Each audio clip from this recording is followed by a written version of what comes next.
Hello friends, welcome to our channel current affair updated. This is Devashish Awasthi. जैसे आपको पता होगा we are dealing with 10 AM daily series. तो उसका लेक्चर नंबर 126 है और आज हमारा जो कट ऑफ होने वाला है that is going to be very high, that is 9 marks. Okay, तो देखते हैं आज कौन कौन कट ऑफ को क्लियर कर पाता है। आपने देखा हमने एक नई सीरीज स्टार्ट की है वर्ल्ड हिस्ट्री की। ओके, उसका हमने कल एक लेक्चर भी लॉन्च किया था। आप उस सीरीज को जरूर देखें, आपके लिए बहुत हेल्पफुल होगा। और प्लीज हमारी वेबसाइट को जरूर विजिट करें। डिस्क्रिप्शन बॉक्स में हमारी वेबसाइट का लिंक दिया हुआ है जहां पर आपको प्रीलिम्स, मेंस, आप किसी भी एग्जाम की प्रिपरेशन कर रहे हो, खासकर यूपीएससी एग्जाम्स के लिए, तो आपको वहां पर बहुत ज्यादा लेक्चर्स और हेल्प मिल सकती है। ओके, तो चलिए स्टार्ट करते हैं इन अ पॉजिटिव नोट कि आज के हमारे 9 जो कट ऑफ है कौन कौन क्लियर कर पाता आउट ऑफ 10 क्वेश्चंस। ओके, तो देखिए पहला क्वेश्चन जो है that is easy question I could say, अगर आपने बेसिक एंशिएंट हिस्ट्री पढ़ी होगी रिगार्डिंग बुद्धिज्म। ओके, तो क्वेश्चन यहां पर दिए गए 4 स्टेटमेंट दिए गए, पूछे गए कौन सा स्टेटमेंट जो है among these 4 statement are correct statement. Okay, मैं आपको बता दूं ये चारों स्टेटमेंट है बुद्धिस्ट काउंसिल से। आपको पता होगा 4 बुद्धिस्ट काउंसिल हो चुकी है, 4 बुद्धिस्ट काउंसिल हुई है, उसी से रिगार्डिंग क्वेश्चन है। तो let's go one by one. तो फर्स्ट स्टेटमेंट है जो फर्स्ट बुद्धिस्ट काउंसिल थी was held after Mahaparinirvana of the Buddha under the patronage of king Ajatashatru. तो पहली बुद्धिस्ट काउंसिल अजात शत्रु के अंदर हुई है, ऐसा स्टेटमेंट है। सेकेंड बुद्धिस्ट काउंसिल वैशाली में हुई है under king Ashoka. Third Buddhist council Pataliputra under king Ashok, sorry जो सेकेंड थी दैट इज कल अशोक। ओके, जो लिखा हुआ है। थर्ड जो लिखी हुई है पाटलिपुत्र अंडर अशोक। ठीक है, जो फोर्थ बुद्धिस्ट काउंसिल हुई है वहां पर महायान और हीनयान बुद्धिज्म बना, मतलब बुद्धिज्म का डिवीजन हुआ। So which among the following statement था करेक्ट? ऑप्शन है 1 and 2, 2 and 3, 1 and 3 या all of the above are correct. तो ये बुद्धिस्ट काउंसिल आप डन मानिए, आपके एग्जाम में क्वेश्चन आएगा। आपको चारों बुद्धिस्ट काउंसिल, उसका चेयरमैन कौन थे, किस किंग के पैट्रोनेज में ये बुद्धिस्ट काउंसिल हुई हैं और किस जगह पर हुई हैं, ये तीनों पॉइंट्स आपको याद होने चाहिए।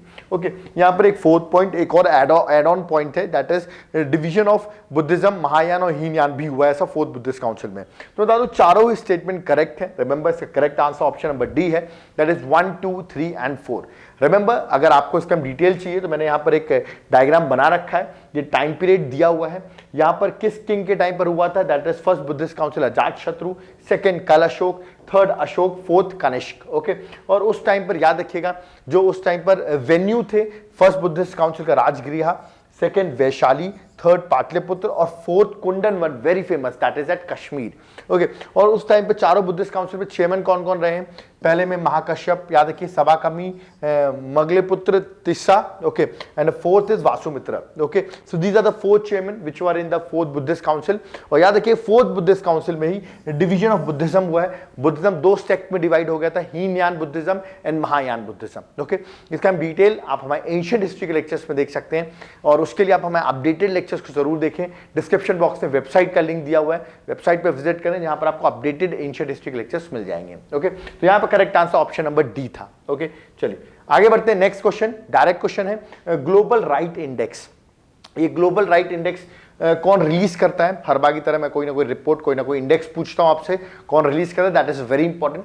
पहला है amnesty international. Okay, comment box में आप मुझे एमनेस्टी इंटरनेशनल का हेडक्वार्टर कमेंट बॉक्स में जरूर मेंशन करिए। और एमनेस्टी इंटरनेशनल इसका वर्क क्या है, ये इंटरनेशनल किसके लिए वर्क करता है, ये भी कमेंट बॉक्स में बताइए। ये क्वेश्चन ऑलरेडी यूपीएससी पूछ चुका है, इसलिए मैं आपसे पूछ रहा हूँ, हेडक्वार्टर भी मेंशन करिए। ओके, सेकंड जो है international human right law, third international telecommunication union, fourth international trade union confederation. Okay, so these are the 4 options regarding global right index, which among the following is correct? आपको अगर पता होगा तो very good, नहीं पता है याद कर लीजिए, it is international trade union and confederation, that is ITUC। Okay, अब आप कहेंगे सर ये ग्लोबल राइट इंडेक्स होता क्या है, तो मैं आपको बता दूं ग्लोबल राइट इंडेक्स जो है अभी 18 जून 2020 में ITUC ने, of course international trade union confederation ने ही इस इंडेक्स को रिलीज किया है, जहां पर याद रखिएगा इंटरनेशनल वर्कर्स की राइट्स, वायलेशंस और naming of worst offending countries. तो याद रखिए जहां पर जो अपने वर्कर्स होते हैं उनसे रिगार्डिंग ये इंडेक्स पब्लिश किया जाता है, किस कंट्री में कैसी कंडीशंस हैं, कैसे वायलेशंस हो रहे हैं, कौन सी कंट्री वर्स्ट ऑफेंडिंग कंट्रीज हैं, उनके बारे में इस इंडेक्स में पब्लिश किया जाता है। Okay, so remember it is publish by home. Okay, it is release by home. चलिए नेक्स्ट क्वेश्चन नंबर 3 में आते हैं। यहाँ पर कुछ पोर्ट्स हैं, ओके, जो फेमस पोर्ट है और यहाँ पर कुछ कंट्री लिखी हुई है, पूछा गया कौन सा करेक्टली मैच्ड है।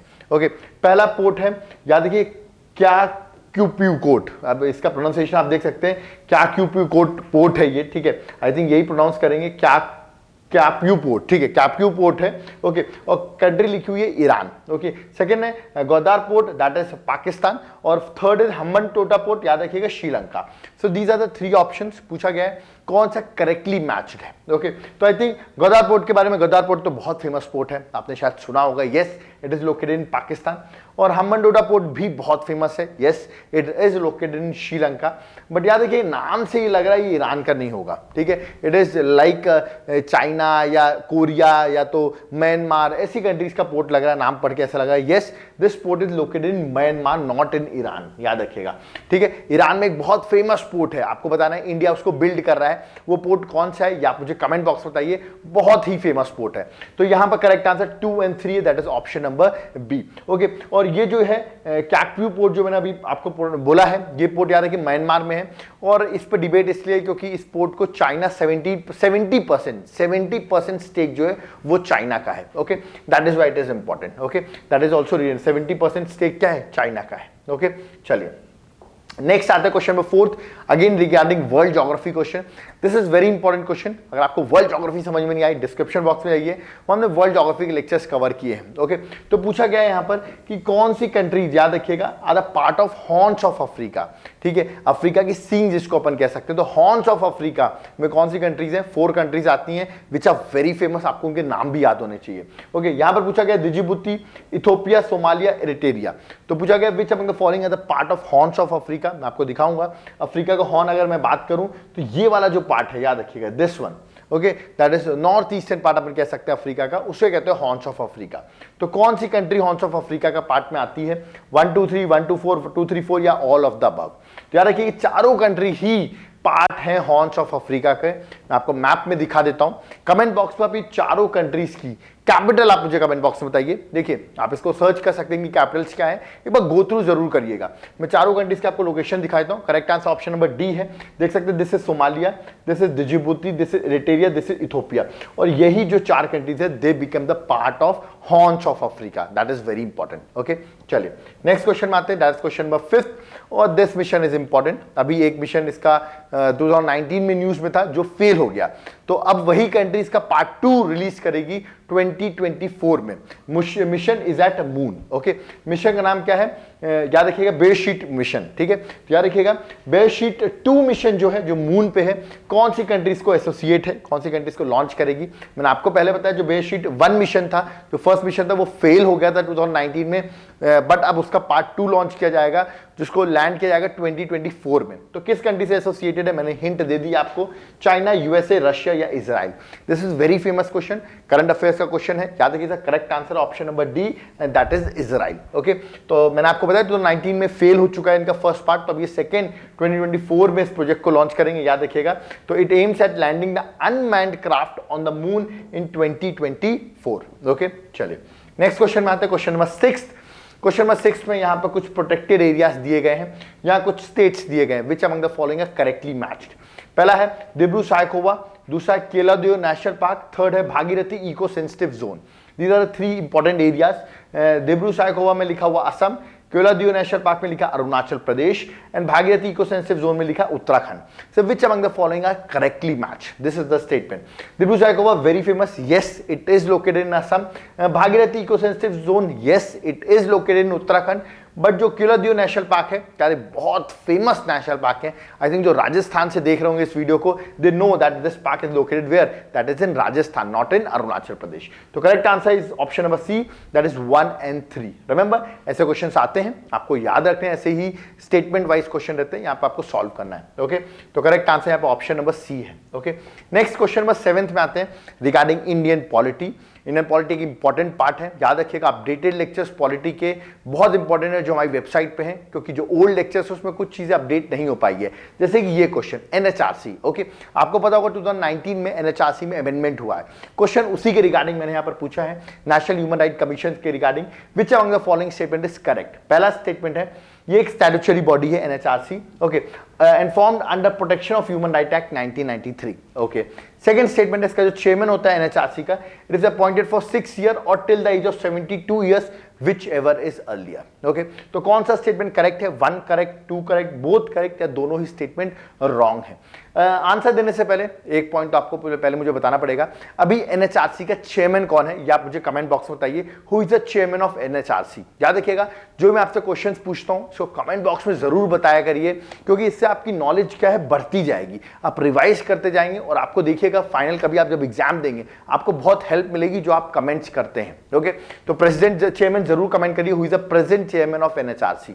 First statement yes it is correct, it is the statutory body और ह्यूमन राइट एक्ट 1993 में ही फॉर्म हुआ था। बट सेकंड स्टेटमेंट रॉन्ग है, 6 इयर्स के लिए नहीं, याद रखना आपको 3 इयर्स के लिए अपॉइंटमेंट होती है, ठीक है, और till the age of 70 years, तो यहां 70 होगा या 3 years whichever is earlier. तो correct answer option number A है, दैट इज 1 ओनली। और 3 इयर्स और 70 इयर्स याद रखिएगा, ये भी रिसेंटली 2019 के अमेंडमेंट में हुआ है और अब इसको 3 इयर्स और 70 इयर्स कर दिया गया, दैट इज वेरी इंपॉर्टेंट। यहां पर लिखा हुआ है 70 इयर्स और 3 years whichever is earlier, ठीक है। चलिए आगे बढ़ते हैं, नेक्स्ट क्वेश्चन नंबर 8 में आते हैं। क्वेश्चन 8 ये में भी गलत हो सकता है आपका, कोई बात नहीं। ग्लोबल एनवायरमेंट फैसिलिटी, शायद इसके बारे में आपने सुना होगा, यूपीएससी इसके रिगार्डिंग क्वेश्चन ऑलरेडी पूछ चुका है। याद रखिए, ये जो global environment facility funds provide करता है, तो पूछा गया ये जो ग्रांट्स प्रोवाइड करता है किन प्रोजेक्ट से रिलेटेड ये ग्रांट्स प्रोवाइड करता है। ओके, याद रखिए 1992 में रियो समिट में this global environment facility was formed. Okay, और ये ग्रांट्स प्रोवाइड करता है किसके लिए? ऑप्शन है बायोडाइवर्सिटी के लिए, इंटरनेशनल वाटर्स के लिए, लैंड डिग्रेडेशन के लिए, climate change and ozone layer से रिगार्डिंग, या परसिस्टेंट ऑर्गेनिक पोल्यूटेंट के लिए। तो एनवायरमेंट ग्लोबल एनवायरमेंट फैसिलिटी है, आप देख सकते हैं एनवायरमेंट रिगार्डिंग है। अगर आपको ये नहीं पता किसके लिए फंड्स प्रोवाइड करता है, किसके लिए ग्रांट्स प्रोवाइड करता है, तो आप गेस कर सकते हैं ऐसे क्वेश्चंस में। आई थिंक 1 2 4 1 3 4 1 3 4 5 या तो 1 2 3 4 5, तो कौन सा करेक्ट मार्क करेंगे? आई थिंक कुछ लोग पढ़ के सोचेंगे एनवायरमेंट के रिगार्डिंग सारे मुझे एनवायरमेंट से ऐसे लग रहे हैं, तो I will go with D. Yes, D is the correct answer. All of the above provide get funds from global environment facility, ठीक है। मैंने यहाँ पर मेंशन कर भी रखा है, ये एस्टैब्लिश हुआ था 1992 रियो अर्थ समिट में, और ये जो है वो चीजें हैं जिस पर ये फंड्स प्रोवाइड करता है या तो ग्रांट्स प्रोवाइड करता है, रिमेंबर। तो करेक्ट आंसर था D, that is all of the above. Okay, 9th question में आते हैं। क्वेश्चन 9th है, ये अभी रिसेंटली न्यूज में था, ओके, 2 दिन पहले की न्यूज है, दैट इज पीएम वानी स्कीम, ठीक है। सो पीएम वानी स्कीम इज रिगार्डिंग व्हाट, ये किससे रिगार्डिंग स्कीम है? पहला स्टेटमेंट है कि वुमेन और नियोनेटल इंटेंसिव, याद रखिए इंटेंसिव केयर यूनिट्स प्रोवाइड की जाएगी कंट्री में, ये उसके रिगार्डिंग है पीएम वानी स्कीम। सेकंड है wireless internet connectivity in the country को एलिवेट किया जाएगा। थर्ड है रीजनल ट्रेड और इन्वेस्टमेंट को वेस्ट अफ्रीकन नेशन के साथ बढ़ाया जाएगा। फोर्थ है पर्सपेक्टिव, याद रखिएगा, regional trade and investment in West Asian countries में बढ़ाया जाएगा। So these are the 4 statement regarding PM वानी स्कीम। मैंने एकदम अलग अलग स्टेटमेंट दिए गए हैं, इसका करेक्ट आंसर याद रखिए, दैट इज रिगार्डिंग डब्ल्यू से वाईफाई याद रख सकते हैं, तो इसका correct answer option number B है। It aims to elevate wireless internet connectivity in the country. PM वानी स्कीम के बारे में अगर मैं फुल फॉर्म बताऊं तो याद रखिए prime minister wifi access network interface, ये इसका फुल फॉर्म है। तो यहां पर हम याद रखिएगा इसका एम जो है associated with establishment of public wifi network, तो पब्लिक वाईफाई हॉटस्पॉट्स लगाए जाएंगे, इसमें हम लोगों को इंटरनेट से कनेक्ट कर सकें, okay, across the country. Okay, so याद रखिए पीएम वानी स्कीम न्यूज में है, आपको ये याद रखना है। ओके, चलिए last question again regarding Indian polity. I think this question is again very easy, but अगर आपको ऐसे इजी क्वेश्चंस नहीं बन रहे हैं, अपडेटेड हमारे पॉलिटी लेक्चर जरूर देखें, डिस्क्रिप्शन बॉक्स में हमने उसका वेबसाइट का लिंक दे रखा है, वहां पर आपको पॉलिटी लेक्चर्स अवेलेबल हो जाएंगे। यहां पर क्वेश्चन है स्टेट इलेक्शन कमिश्नर से रिगार्डिंग। ओके, कौन सा स्टेटमेंट करेक्ट है regarding state election commissioner? First of all, आप जिस भी स्टेट से सीरीज को देख रहे हैं, कमेंट बॉक्स में मुझे जरूर बताइए कि उस स्टेट का state election commissioner at present कौन है। ओके, अगर आप मध्य प्रदेश से हैं तो मध्य प्रदेश में कौन state election commissioner, comment box में बताइए, या आप जिस स्टेट से भी देख रहे हैं कमेंट बॉक्स में जरूर बताइए, that is very important question. Okay, अब 2 स्टेटमेंट है। पहला स्टेटमेंट है गवर्नर अपॉइंट करता है स्टेट इलेक्शन कमिश्नर और उसकी कंडीशंस ऑफ सर्विस और टेन्योर गवर्नर डिसाइड करता है। Second statement, state election commissioner can be removed only in a manner like जज of high court is remove, तो जिससे जज ऑफ हाई कोर्ट रिमूव होता है उसी तरह स्टेट इलेक्शन कमिश्नर भी रिमूव्ड होगा। So these are 2 statement which among the following statement are correct. I think that's going to be very easy. जिससे मेरी पॉलिटी लेक्चर्स देखे होंगे उनके लिए बहुत आसान क्वेश्चन होगा। Yes, correct answer option number C, both of the statement are correct. Okay, तो करेक्ट आंसर है ऑप्शन नंबर सी।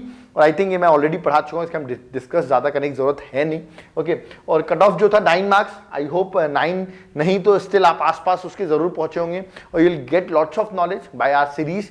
याद है कि इन सीरीज को जरूर देखते रहिए। मैं आपको गारंटी देता हूं, अगर आपको लग रहा भी कोई एग्जाम नहीं आ रहा है तो अभी हम क्यों पढ़ें, तो मैं आपको एक बात बता दूं, आपको हेल्पफुल होगा। जब एग्जाम आएंगे तब कंपटीशन बहुत ज़्यादा बढ़ जाएगा और उस टाइम पे इतने सारे क्वेश्चंस करना बहुत डिफिकल्ट होगा। अगर आप डेली 10 क्वेश्चंस अगर इसको समझते हैं, सुनते हैं लेक्चर्स को, तो आपके लिए बहुत हेल्पफुल होगा। अगर आप सिर्फ पीडीएफ देख रहे हैं तो उससे इतना हेल्पफुल नहीं होगा। चीज़ें जो सुनी होती हैं वो आपके दिमाग में ज़्यादा याद रहती हैं। तो try to watch the videos, तो आपके लिए हेल्पफुल होगा।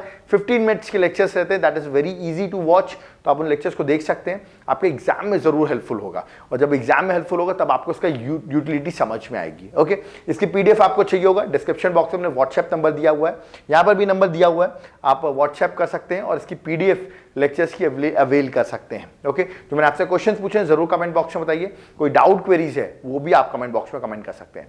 Thank you.